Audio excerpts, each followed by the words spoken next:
Vegapunk, Vegapunk, Vegapunk! Wait, you're not Vegapunk. Hey, what's up, everybody?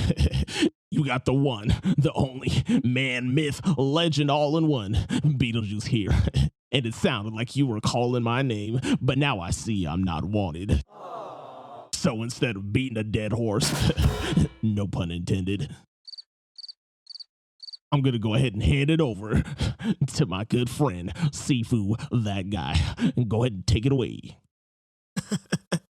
Okay, that was weird, but yo, what's up, everybody? I feel like it's been a long time since I've really sat down and made a good theory video, and after the release of chapter 1066 and 1067, I mean, I just have to. Oda's been killing us with this Vegapunk stuff. But before we get started, subscriber says what? Exactly. Go ahead and drop a like on the video. Make sure you subscribe, hit the notification bell, and let's get straight into it. Hey, listen! Yeah, so after the release of chapters 1066 and 1067, Oda's kind of giving us an information overload, if you will. I mean, to be honest, I was not expecting all this info at all. And even though we got some information on some of the most important plot points in the story, in true Oda fashion, it raises more questions than answers. Now, the theme surrounding these past couple of chapters have been Vegapunk, Vegapunk, Vegapunk. Yeah, not you, Beetlejuice, sit your ass back now. Nah, but seriously, it definitely seems that by the end of this Egghead Island storyline, we will definitely know pretty much all there is to know about Vegapunk, and I'm totally here for it. We're learning all about Vegapunk's inventions. Almost every chapter we're learning about who he is as a person, and we're learning about his friends and his enemies, and we're even getting some Vegapunk backstory at this point, and I think we might even have more Vegapunk backstory than even Kaido's backstory. Rest in peace to that Kaido backstory that we never got, but I'm not bitter. But there's one thing that's been overlooked that Oda's been able to keep a secret for all these years that we've known about Vegapunk, and that is, what is Vegapunk actually doing? Now, in the world of One Piece, everybody's got a mission. Luffy wants to be king of the pirates. Blackbeard wants to be king of the pirates. Kaido wants to be king of the pirates. Big Mom wants the biggest family and to be, you guessed it, king of the pirates. Dragon wants to stop the world government, free everybody. The world government wants to stop Dragon, rule everybody. And this even continues into our minor side characters. Zoro wants to be the world's strongest swordsman. Sanji wants to find the all blue. Nami wants to draw a map of the world. Usopp, he wants to be a great warrior of the sea, whatever the hell that means. The point that I'm trying to make is that everybody has a specific mission. So what is Vegapunk's mission? Up until this point, we've seen Vegapunk do a lot of stuff, and he's even done more stuff that we haven't seen. The amount of things and people that he's influenced in the story, I mean, it's just too much. From Judge to Queen to Caesar, and even Frankie, he's influenced them all. He's had a hand in directly influencing the world government, and he's had a hand in helping with the Revolutionary Army. He's unlocked the secrets of devil fruits and the lineage factor. But why do all this is the question I'm asking. Now, don't quote me on this, but I don't think Oda is setting up Vegapunk mission to be something as simple as being the world's smartest man. I mean, Vegapunk already is the world's smartest man. He's already achieved that, and there's no reason to keep going if that's all he wanted to do. It also wouldn't be something like learning all the secrets of the world. Nah, that's more of like Robin's mission. And in our most recent chapter, chapter 1067, he revealed that through Punk Records, he actually wants to be able to connect everybody's mind on the planet. Oda, you sly dog. That's actually part of the mission, but it's not the full picture. No. I believe that Vegapunk is very much still on his mission, but it is close to being complete. And I hope I don't have to remind you, but there are death flags over Vegapunk's head, the most clear one being CP0 on their way there to eliminate him right now. I personally don't think that's how it actually ends for Vegapunk, but I do think that he could be close to his death, and before he dies, he would have completed his mission. And I know you're saying, Sifu, shut the up and just tell us what you think his mission is already. And you're right. I've rambled on way too much. So I'm here to ask you, ladies and gentlemen, what if I presented the idea to you all that Vegapunk wasn't just a scientist, but in fact, a conservationist? So what I mean by this is, up until this point, Vegapunk's research has helped so many people in so many ways. I think back to the young Vegapunk, and he built the heating system for the people on Karakuri Island so that they wouldn't freeze, something that he clearly perfected on Egghead Island in present day. Vegapunk's inventions and research has always proven to be for the greater good, and even if that means that sometimes it falls into the wrong hands of those with questionable morals, in this case, if it wasn't for the heating system that Vegapunk invented, the people of Baltimore would have died.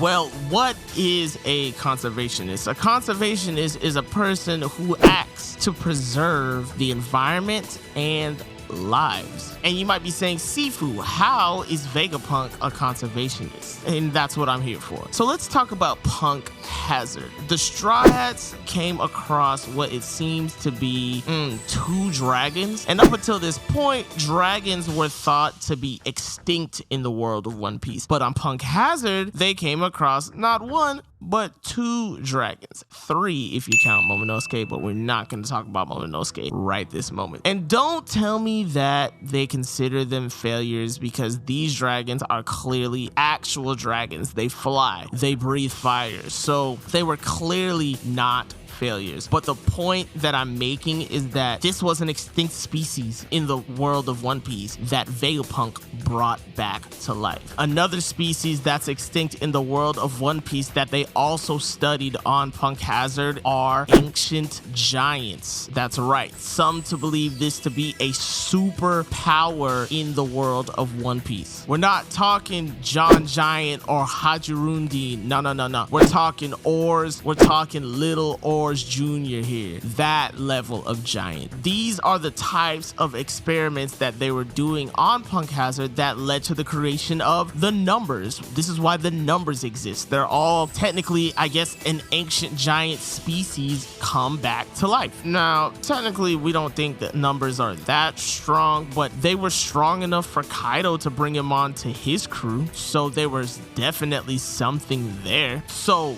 we know for a fact that Vegapunk has spent a decent amount of his time not just preserving, but bringing back to life species that have literally went extinct in the world of One Piece. Now, here's where my headcanon comes into play. What other race or races in the world of One Piece is known to be extinct or on the brink of extinction? You guessed it, the Lunarians. Now, the Lunarians are very new to the story of One Piece. In fact, just introduced in the last arc. But we do know some things about them. We know that they were so strong and so capable that they were able to survive in any environment, to the point where they were revered as gods. We know that they used to live on top of the Red Line, and at present day we know that King is the only survivor of the Lunarian tribe. We know they had their power ignite, which they're able to ignite a flame in which makes them invincible during that period. During his fight with Zoro, King told us that when he was a kid, he was actually captured by the world government, and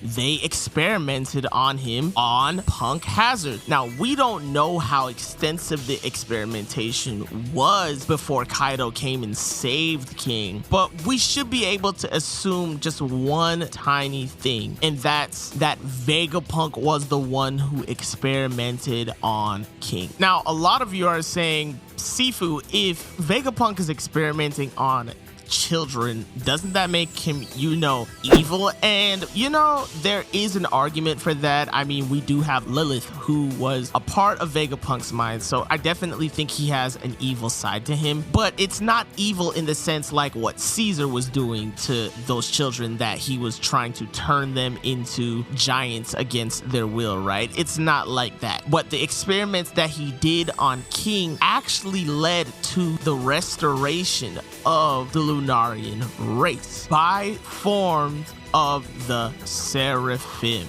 That's right, the Lunarians were the gods and the Seraphim are the angels. King was literally the only survivor of what used to be an entire tribe, and now Vegapunk has brought them back to life. And if you're skeptical on that one, listen, the One Piece wiki has literally named the Seraphim as part of members of the Lunarian tribe, so you don't need to take that up with me, you need to take that up with the One Piece wiki. But it's clear to see that they have wings, they have the ignite ability. These Seraphim are clearly derived from the research that Vegapunk did on King. The next thing I want to talk about is kind of small but kind of big, and that is Sky Islands. Now, it was revealed to us in recent chapters that Vegapunk actually created Egghead Island in 2 parts, with his lab being in the sky on what seems to be an artificially made sky island. Now, it's easy to overlook this because we've seen so many sky islands before, but that doesn't change that sky islands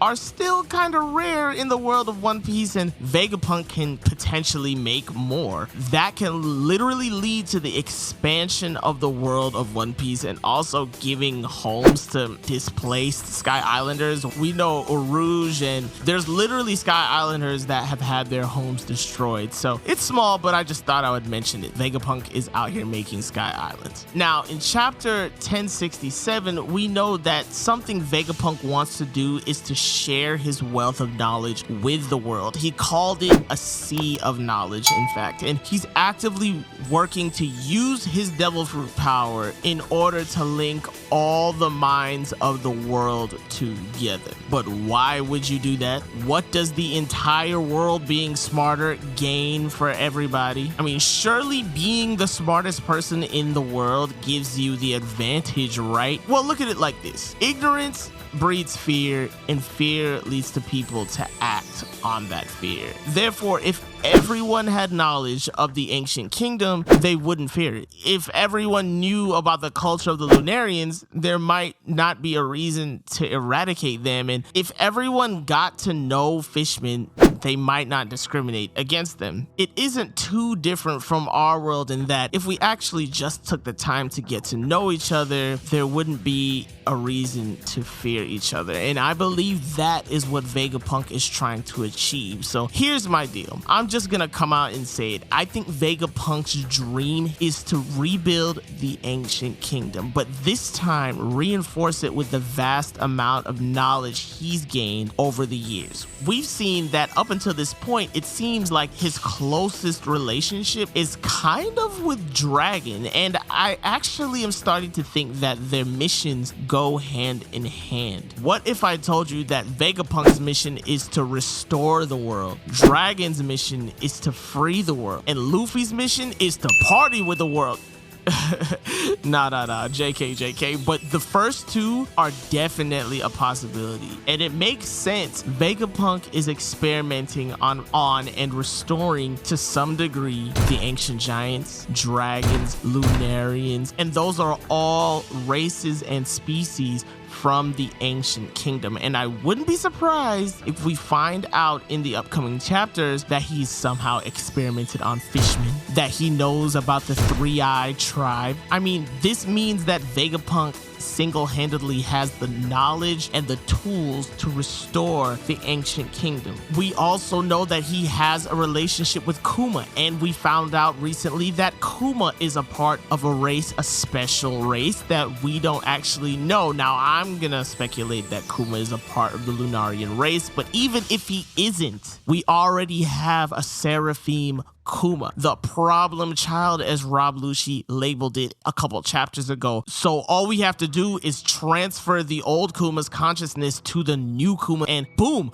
Kuma's a Lunarian. Now listen, I don't think Vegapunk's mission is over quite yet, and this is just my headcanon, but I do believe that there is something in Elbaf that is waiting for Vegapunk, and I do believe that will be the last place that we see Vegapunk in the One Piece world. I do believe that Vegapunk will die. However, I don't think CP0 will kill him. I actually don't even think CP0 will even make it far enough to fight the Straw Hats, but that's another video. Maybe I might come up with it sometime next week. But I do believe Vegapunk will die after he, number one, upgrades the Straw Hats, because we know they all need an upgrade, but more importantly, he gives the Straw Hats their mission on Elbaf. I believe that the Straw Hats mission on Elbaf will be kickstarted right here on Egghead Island via Vegapunk. But let me know what you think below. I know this one was a long one, but let me know what you think. Is Vegapunk here to restore the Ancient Kingdom? Listen, the Ancient Kingdom is super important in the world of One Piece, and we're learning all about them, but we are starting to see species that lived during that time basically confirmed. They are starting to come back, and most of the time Vegapunk had a hand in it. Let me know what you think down below. Of course, as always guys, this has been SifuThatGuy speaking. Make sure you drop a like on the video, make sure you subscribe. Stay safe,